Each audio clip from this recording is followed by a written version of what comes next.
Mi esposo se fue de luna de miel con su amante, pero no imaginaba que yo lo estaba esperando en la suite de la habitación. De verdad creía que mi vida había entrado en su fase más serena. Ese tipo de tranquilidad que uno piensa que solo existe en películas antiguas o en novelas demasiado buenas para ser reales. Era el comienzo de mi matrimonio con Esteban, y San Miguel de Allende parecía haber sido diseñada solo para nosotros dos.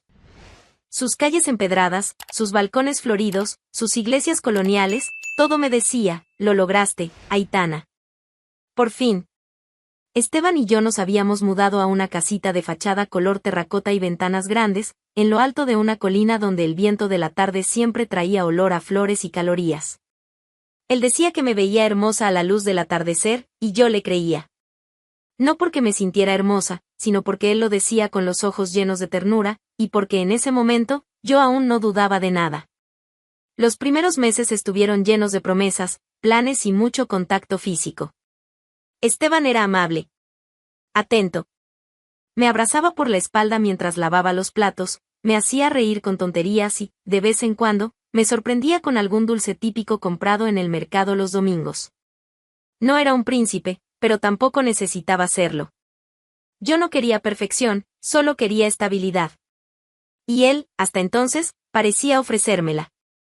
Pero detrás de mi reciente alegría, había una presencia constante que, incluso a la distancia, sostenía mis emociones como raíces bien afianzadas en la tierra, Javier. Mi padre adoptivo. Un hombre que, aunque nunca fue muy expresivo, jamás me dejó sentir sola. Vivía en Querétaro, a unas 2 horas de donde yo estaba, y era dueño de un hotel elegante en el centro de la ciudad, un edificio antiguo, de fachada imponente y ventanas de vidrio esmerilado, que destacaba entre los edificios modernos a su alrededor. Javier no era del tipo que llamaba todos los días. En realidad, hablaba poco. Pero cada palabra suya tenía peso. Y, sobre todo, siempre estaba ahí. Respondía mis mensajes con puntualidad, hacía preguntas precisas, y le importaba cada detalle de mi vida matrimonial. A veces pensaba que él estaba más feliz con mi matrimonio que yo misma. Cuando le enviaba fotos mías con Esteban, y yo le mandaba muchas, él respondía con mensajes como, mi niña, estás radiante. Oh, se te ve feliz, eso me basta. Era como un faro silencioso. Un tipo de amor que no necesita estar cerca para ser fuerte. Me sentía respaldada por él. Nunca dudé de que, si un día yo caía, Javier me tendería la mano. Y tal vez fue eso lo que me hizo bajar la guardia. Con Javier apoyándome a la distancia y Esteban presente a mi lado, me convencí de que estaba segura. Blindada. Que nada malo podría alcanzarme. Mi rutina con Esteban era tranquila. Él trabajaba como gerente de proyectos en una empresa de tecnología y pasaba gran parte del día fuera. Yo me ocupaba organizando la casa, leyendo libros, haciendo cursos en línea, soñaba con abrir una tienda de cerámica artesanal. Siempre hablábamos del futuro, hijos, viajes, tal vez comprar una casa más grande en un barrio más céntrico. Él hablaba de eso con entusiasmo. Y yo, otra vez, le creía. Recuerdo una noche en particular, cuando nos acostamos juntos en la hamaca del balcón. El cielo estaba despejado, y él señaló una estrella fugaz. Pide un deseo, susurró. Yo pedí exactamente lo que estaba viviendo, que esa paz durara para siempre.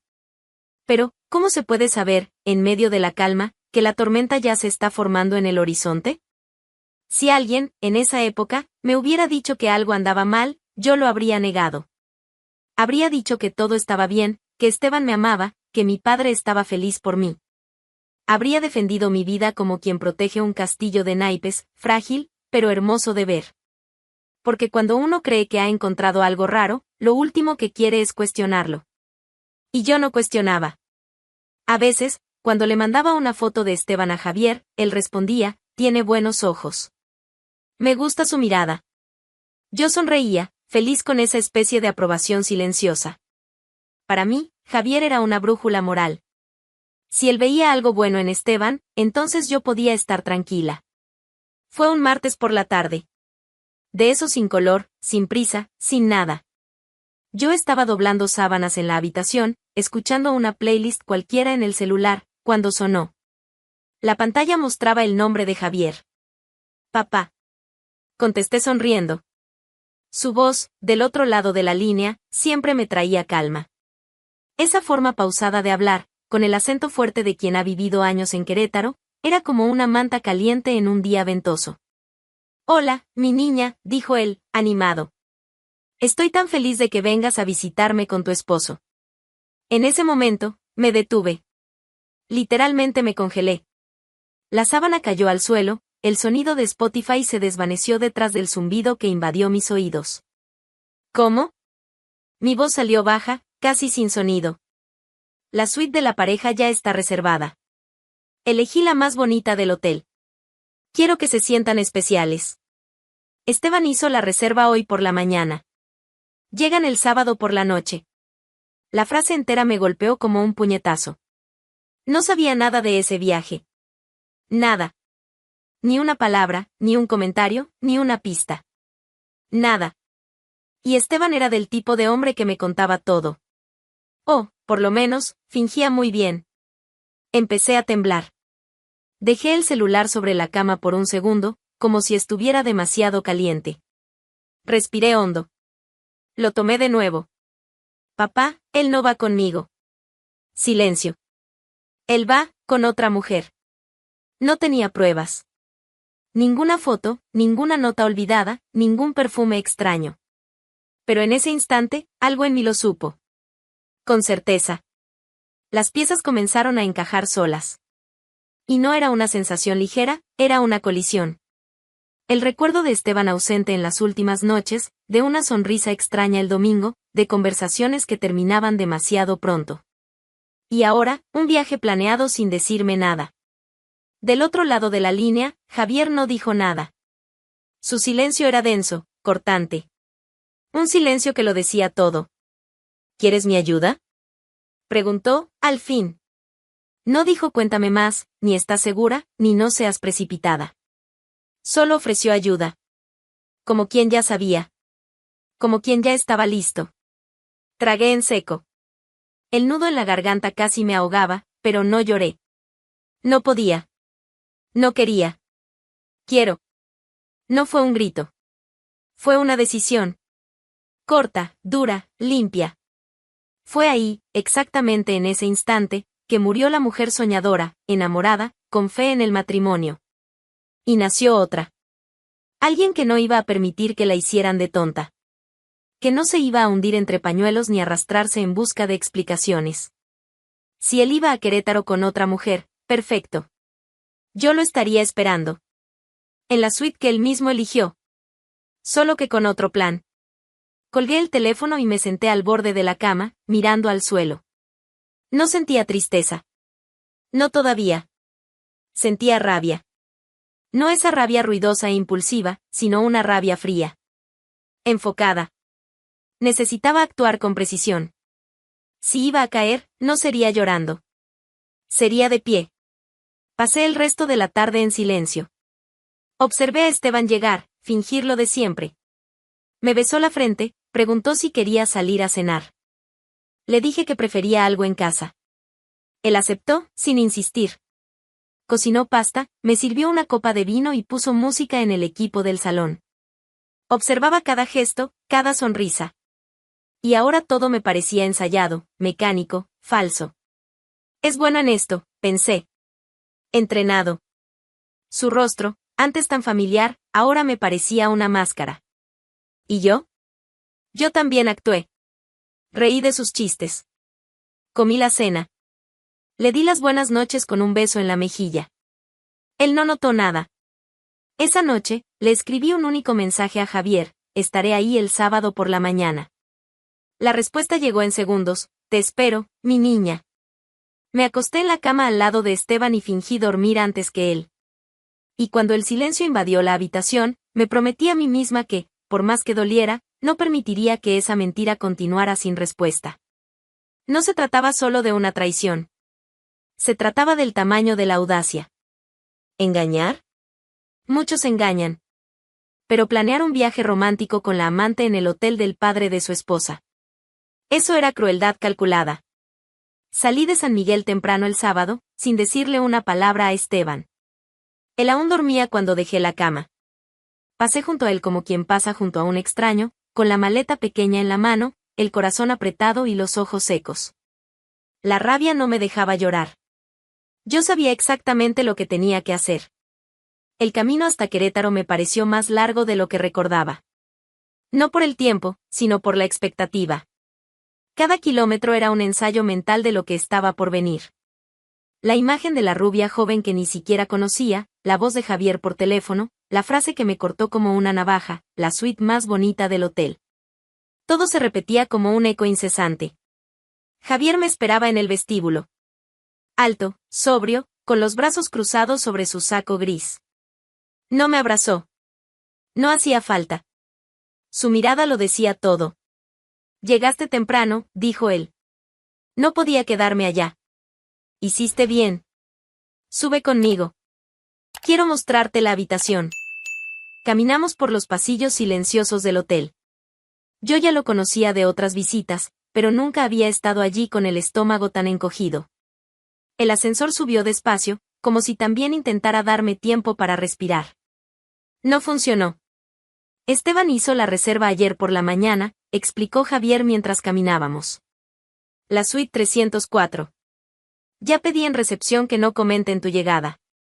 Todos están informados de que esta situación debe manejarse con total discreción. Y gracias. Mi voz salió firme, pero mi mano temblaba. La suite tiene una cortina gruesa, cerca del armario.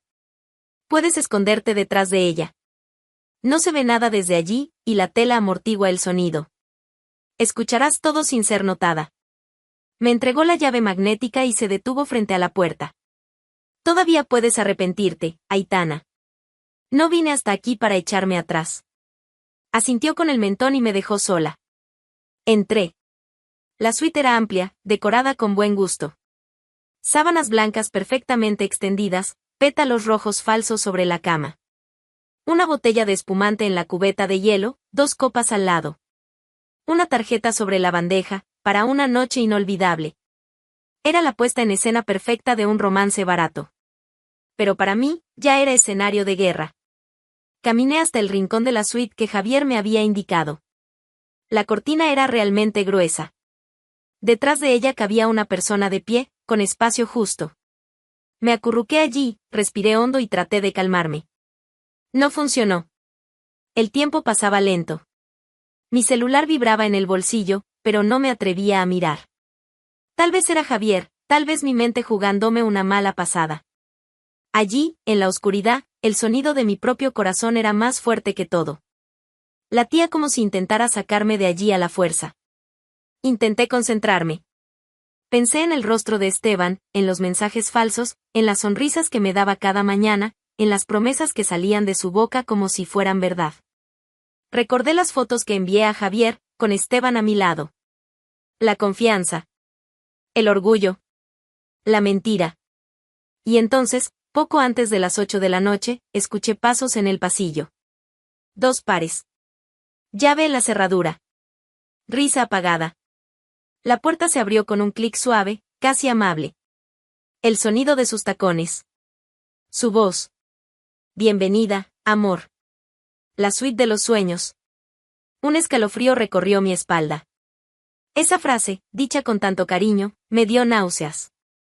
Reconocí el tono, la suavidad que usaba conmigo. Ahora reciclada. Ahora podrida.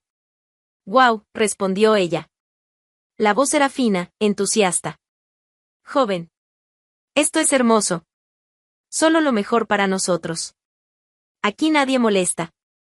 Es el hotel perfecto, con todo lo que necesitamos. Entraron riendo, de la mano. El sonido de las maletas sobre el piso encerado. El tintineo de la copa que él tomó del aparador. Yo no veía nada desde allí. Solo escuchaba. Solo imaginaba. El perfume de ella invadió el espacio. Demasiado dulce, casi infantil. Como un maquillaje mal escogido. Siéntate, amor, voy a quitarme la chaqueta. Relájate, dijo él. Esteban estaba completamente cómodo. Salí de detrás de la cortina. La luz de la suite ya estaba encendida. El tiempo se detuvo por un segundo. Esteban se giró, la copa en la mano. La risa murió en sus labios. La amante se congeló, aún con el bolso colgado al hombro, parada a medio camino hacia la cama. Él palideció al instante. Los ojos abiertos de par en par. No había explicación posible para eso. Solo la verdad, desnuda, cruda y frente a él. Miré a los ojos a los dos. Ya no me temblaban las manos. Y entonces, con la calma de quien esperó lo suficiente, dije: ¿de los sueños o de las pesadillas? Tardó 3 segundos en entender lo que veía. 3 segundos largos, suficientes para congelar cualquier reacción. Esteban, aún con la mano en la cintura de la rubia, se giró hacia mí. Abrió la boca despacio, como si las palabras pudieran borrar lo que los ojos ya sabían. Esto acaba de volverse una pesadilla para ti, dije, sin apuro, mirándolo directamente. Pero para mí, esto es liberación. La rubia aún tenía una sonrisa tonta en los labios, un paso detrás de él. Esa pose de soy el premio de la noche, el pelo recién peinado, el vestido demasiado corto para el frío que hacía. Quedó plantada allí, en medio de la suite, sin disimular su expresión de susto. Pero el susto no es arrepentimiento. Esteban se pasó la mano por la cara, como si intentara quitarse un sueño de los ojos. Aitana, escúchame. No. Hoy tú vas a escuchar. Y por primera vez, sin música de fondo ni cena romántica pagada con la tarjeta de tu esposa. Cruzó los brazos, tratando de recuperar la compostura. Siempre fue bueno en eso, hacer el papel de hombre calmado, racional, equilibrado. El tipo que lo resuelve todo con palabras. Lástima que ahora no había nada que resolver. ¿No entiendes?, empezó, con la arrogancia intacta. Las cosas entre nosotros cambiaron. Necesitaba respirar. ¿Y respiraste en el hotel de mi padre? Le solté. Original. Podías haber ido a cualquier motel, o a la casa de ella, pero no.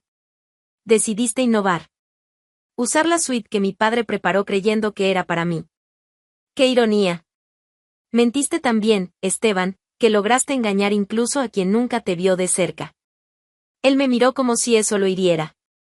Como si aún esperara compasión. No quería hacerte daño. Claro que no. Los cobardes nunca quieren. Solo hacen daño porque es más fácil. Porque saben que la otra parte va a intentar entender. Y yo lo intenté, ¿no es cierto? Hice de todo para creer que nuestro matrimonio era real. Él intentó acercarse. Aitana. No. Quédate ahí. Exactamente donde estás. Entre la cama que no es tuya y la mujer que nunca seré yo. Ese es tu lugar en la historia. El silencio fue roto por la puerta. Javier entró. Con la tranquilidad de quien ya sabía lo que iba a encontrar. Ninguna sorpresa en su mirada. Ninguna demanda de explicaciones. Solo me miró, como quien pregunta, ¿me necesitas ahora? No respondí.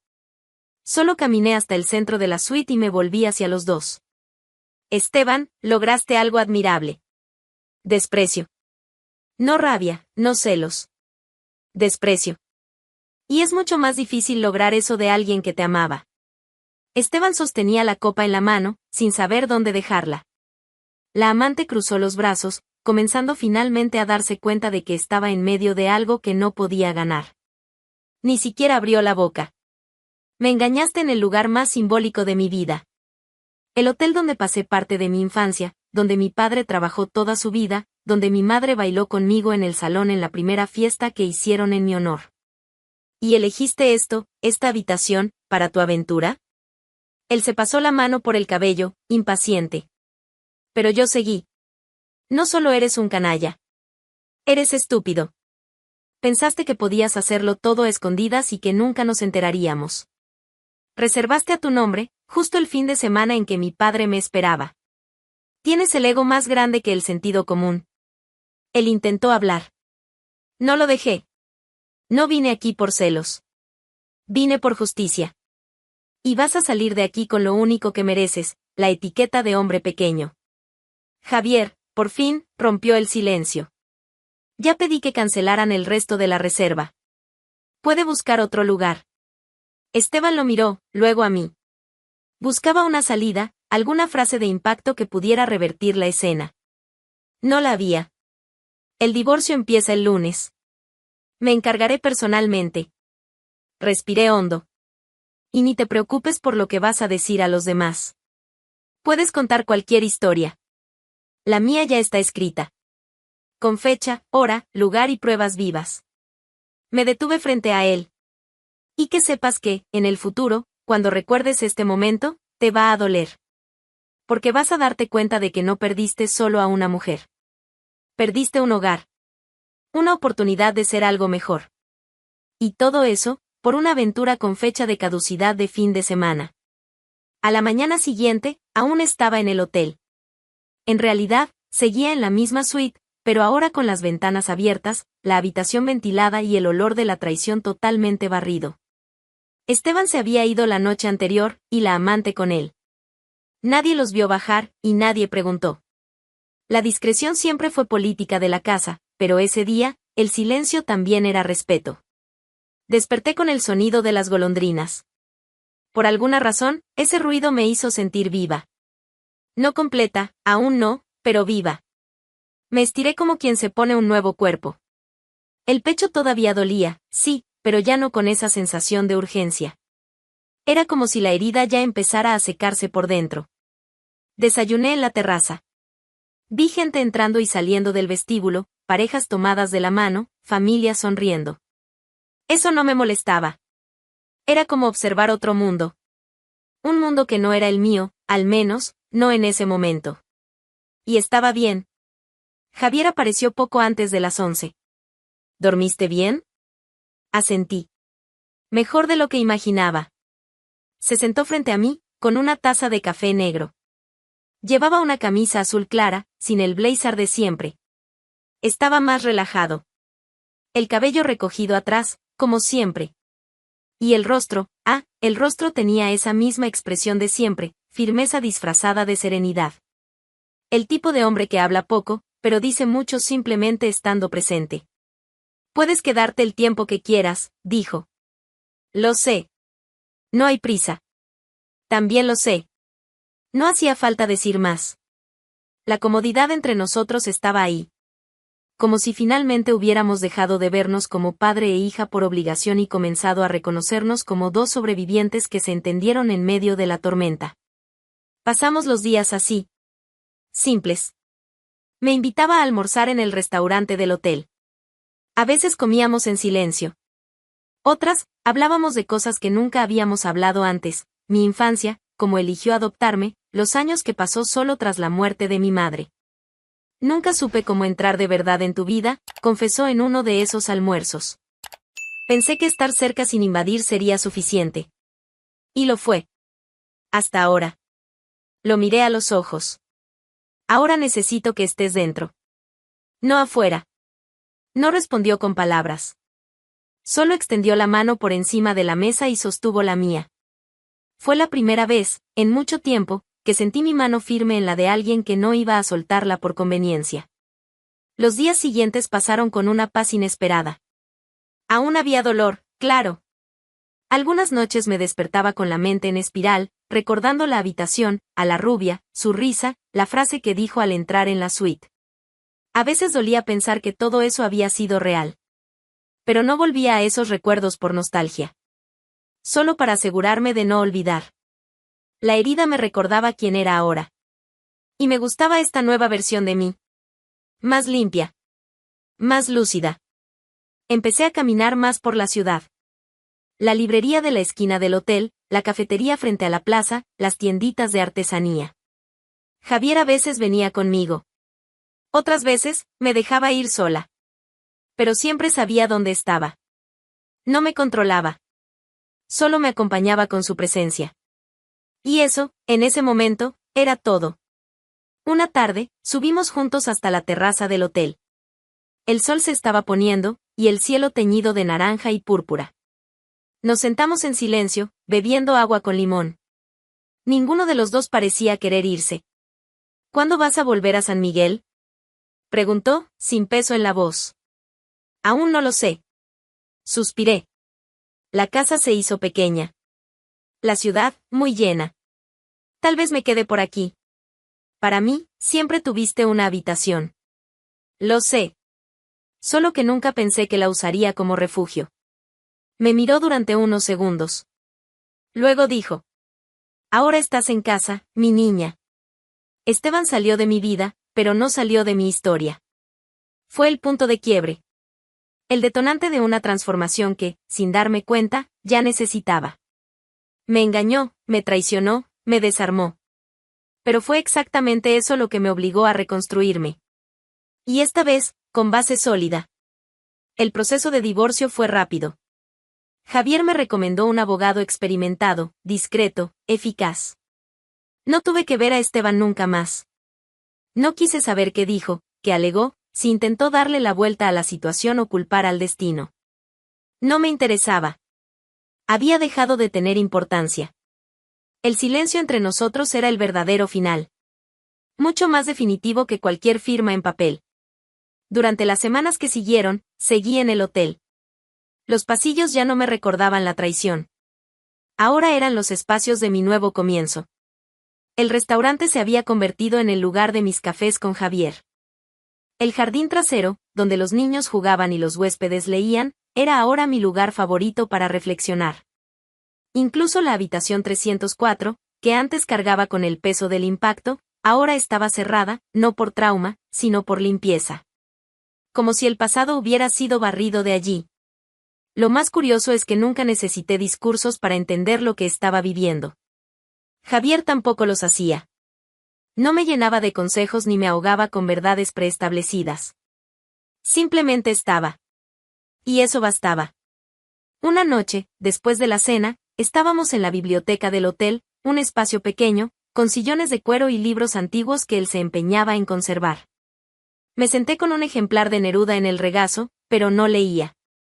Solo observaba el movimiento de la llama en la chimenea. Él se sentó al otro lado, cruzando las piernas con la misma calma de siempre. ¿Tú crees que algún día todo esto dejará de importar? Pregunté. Tardó en responder.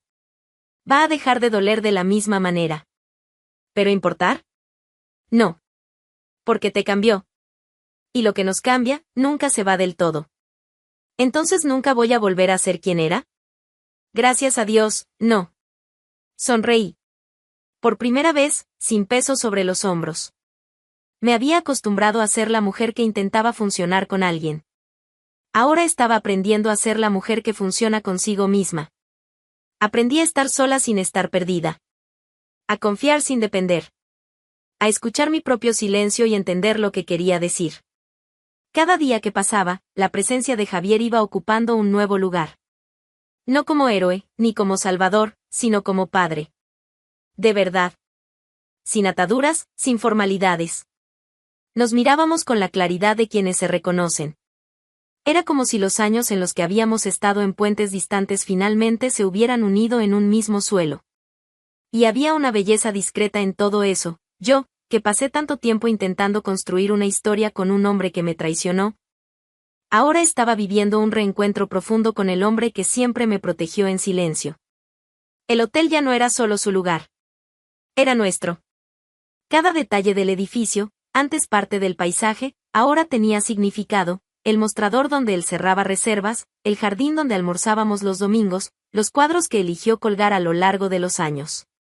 Todo me contaba historias que antes no veía. Y tal vez lo más importante, dejé de querer borrar lo que pasó. No necesité superarlo en el sentido romántico de la palabra. Solo necesité aceptarlo. Y eso fue más liberador que cualquier venganza o desahogo. El final de mi matrimonio no fue el final de mi historia.